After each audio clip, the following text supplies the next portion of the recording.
We're losing Sun, so I want to get through the 3-year-olds. I might even do the 2-year-olds quick also. Race 5 is on the track. I'm in race 7. Allure. She tied up bad her last start. We got her AST down. Trained her the other day. She trained good. Is she coming in Wednesday red hot? No, she's not. She got the trailing post. Probably going to try and give her an easier trip and see if we can get her sparked back up. Arrowhead Hanover, pretty frustrated with the whole situation with him. He didn't get in. I haven't heard back from Mr. Munson yet, but I'm assuming he'll be in to go this week. I think, as I've said, Dover's always been like this, right? They just don't want people coming down to race that are going to take Delaware dollars out of the state. That's just how they've always been, and hopefully we can get Arrowhead in next week. We'll see. Blue Ventura. How was Blue Ventura the other day? Amy's first ever win of any kind, officially, was the other day. Even the race secretary called. He goes, "Did they chart that right? Was that Amy that won with Blue Ventura?" I said, "Yeah." He goes, "Oh, that's cool." David called me. And a number of the owners have texted me to tell me that to make sure you tell Amy she did a good job, which you did.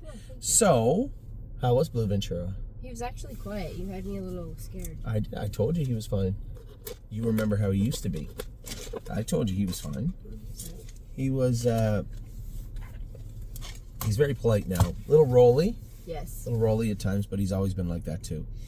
Bridge Over Broadway is getting here tonight, I believe. It was just it's hard to get a horse from Massachusetts to Ohio. And we didn't even get the horse to Ohio, but went from Massachusetts to Tim's. And Ron Burke's guy is going to bring, I think Ronnie Burke's guy is going to bring the horse over this week. Captain Incredible, I wanted to talk to Tim about how he trained I was wondering if he trained him today or not. His blood, we had him actually tested for Lyme's disease because I wanted to make sure everything was covered.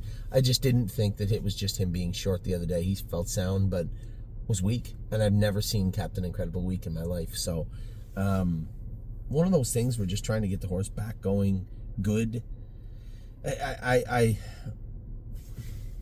Maybe resting him was the wrong thing to do at the end of the summer. It just seemed to me like he was due for a rest. Ooh, everybody! I found my one of these toques. I love these things. These little skull cap puppies here. Do you have any of these? No, they probably wouldn't look good in you.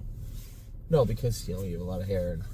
Did you like these ones, though? Or do you like the bigger ones? Those are too tight. They're too tight, yeah. Skull cap. They'd be nice under your helmet. I actually have 2 of them that I wore in my helmet, but I had bought the one that I gave you. I bought 3 of those. And those aren't too big. You know what? Every one I buy like that is too big. They're just a hair too big. These actually are a little bit, but they're not quite as warm as the other ones. Where are we at? Chicago Hall is back going now. He'll be training this week. I would imagine he's been in, 10 days? He was off 3 weeks. We'll start training him this week.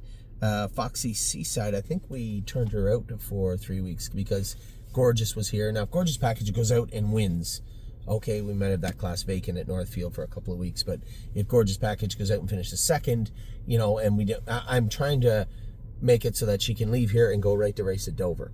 I'm not sending her there until they accept her, until she's in to go. But that is the plan for me with Gorgeous Package. At that point, Foxy will come back in, and she'll have a short break for Foxy.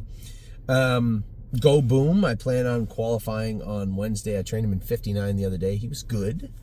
I'm actually toying with the idea of putting the hobbles on him. He trots fine, but he does get rickety at times. There'd be no trouble keeping him trotting, but accelerating in certain parts of the mile, mainly the turns, I'm thinking I might toss them on him just to see how he trots with them on. He's never worn them in his life, and I wouldn't say it's a situation he desperately needs them. I think with the flip-flops on, he chews it himself just a hair. He jumped on his foot the other day, but that wasn't really his fault. I think he caught that ring maybe and ripped it and then topped the foot. But Annihilated that ring. Yeah, it doesn't, once they tear it, they just explode. So Go Boom, we'll see how he goes on Wednesday. He may qualify on Wednesday and need another fast mile. I don't know. Amy and I were just discussing getting the horses ready, and when it comes to the horses, I kind of let them tell me, like, Tenacious trained great today. He's ready to go. He's not ready to race in 53, but he's ready to go. Go Boom training 59 the other day. Felt good, but I think he'd be better with a set of hobbles on. Either way, I can warm him up with the hobbles on and say, he doesn't like them. And just qualify him, no problem, with 100% confidence. Gorgeous Package is in on Sunday. This is her last. She can have one win in this class, and then she's out. In a perfect world, she'd win this and then head right to Dover, because they do rate a straight 25 claimer in Dover. Now that I say that out loud, that other filly that we talked about earlier would probably definitely fit in there well also.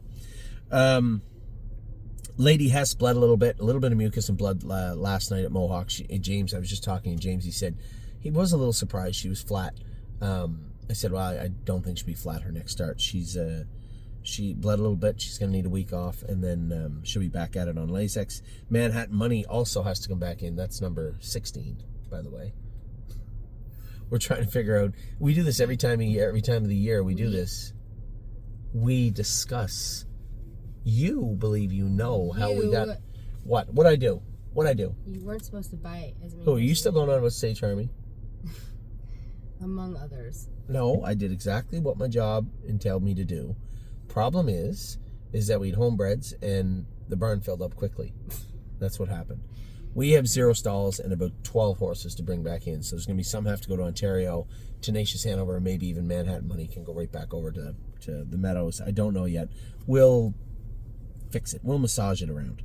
Melisandre, she's not coming back in. She's going to be bred. I don't know who to yet, though. I've made a strong case. I've made soon, but not right away. I've made a strong case for Captain Corey. That's possible. The problem with Captain Corey is the year we bred, and we only have 4 Captain Corys, not 5. I made a mistake. We don't have 5, we have 4. The year that we bred those mares to Captain Corey, he wasn't really sought after, right? That's why it was easy to breed to him. He's heavily sought after. His stud fee now is 15,000, by the way. 8 when we did 8,500, and it was 15,000 now. So I don't know. We'll see. We'll see how that plays out. I as I said to John, I have every intention of keeping her. That's fine. But if we decide to sell her, we really should have her bred to a marketable sire, just in case. Just in case we decide to pull the trigger there. And there's few more marketable right now than Captain Corey. So I think that might be the way to go. We'll see. Like I said, I'll talk to John about that and we'll figure it out. But she is definitely going to be bred. Memento Mori, I talked about him in the opening. He's in where he belongs, and he's going to stay there and continue to make his way through the classes. You know, our year has been it's been a pretty frustrating year, 2025 for you and I, all of our Memento Mori clients. But you know, I'm not going to enter him or race him based on his 2024 lines. I'm going to do it based on his 2025 production, and that is why he's in the class he's in on Wednesday. Nassau actually trained good the other day also. He's almost ready. You're going to have a big qualifying schedule. No, he was a sweetheart to train the other day. You know, it's so weird. When we got him up here, he wore a snake cord and he was rude and ignorant. I saw him race here. No, was it here? No, raced him at Northfield. Or Scioto? I don't think we raced him. Yeah, we brought him down with the Buckeye fillies. And raced him? And he was a disaster. Yeah, he I don't think so. He looked maybe. very rude. He was, but I trained him the other day. Sweetheart. So I think he had a lot going on when we turned him out, and then he got really sick. But he's put weight on. He's shiny now, and he trained great the other day. And Cindy was saying, you trained him too hard. She goes, I was trying to get him jogged before you got here. She goes, I said, well, you're too late because he's going to train. He's not jogging. She goes, he just trained on Wednesday. I said, yeah, and today's Saturday. You know the schedule. So Chuck was standing there, and he was getting ready to jog him. I said, just one sec, Chuck. Cindy's just going to put his trotting boots on, and then you can go out and train a mile in 2:30. And he came in, and he goes, he actually trained very good. So Nassau, excited to get him back going. You know, a lot of these horses, him, Raging Hanover, they just didn't pan out right away. It doesn't mean they won't. You know, I love to talk about making that immediate impact, and I try my hardest to every single time. But at some point with some of the horses, you're gonna have to pivot and say, okay, we're gonna change things up a little bit, and we'll look to get this horse back going. And those two horses come to mind right away. And he's the next on the list, Raging Hanover. Flat Mile the other day, he was terrible. His blood didn't come back horrible. A few little things we can work on, but he'd want to be quite a bit better than he was the other day at the Meadows. Sparkling Volo is out. We're going to give him probably 3-4 weeks off and bring him back in. I got high hopes for this horse. I think this is a really, really nice horse. We'll see if I'm right or I'm wrong when we bring him back in. Tally the Tab is definitely a nice filly. There's no two ways about that. She absolutely jogged the other day, and she's going to stay in a very, very good spot for us right through till Santa comes. By the way, it's almost my birthday, and then it's almost Christmas. I'm just letting you know. I know when your birthday is. Woodmere Betcha and Woodmere Flojo both raced good last week. Woodmere Flojo was not as good this week, running in up a class. So Jamie had said maybe drop her down a class. We can do that and see how she races. It's frustrating to me that there's no in between, right? There's no in between for these horses in Ontario. In my mind, with all the stake horses that were in Ontario, to not be able to fill a 25 to 30 or 30 claimer for 3-year-old filly claimer with all the allowances you have going on, to me, it's mind-boggling that you can't fill that type of class in Ontario. And then that goes for both of them, Woodmere Betcha and Flojo. So we'll see how things pan out for these two fillies. For right now, first week, all three were great. Second week, Lady Hess bled a little bit. Woodmere Flojo, a little bumpy in the corners to me. And then we'll see about Woodmere Betcha this week. Anyway, those are your 3-year-olds. We'll be back in a minute with the 2-year-olds. I got to see if I have enough time. The 5th race just concluded behind us. We're in the 7th. Take care.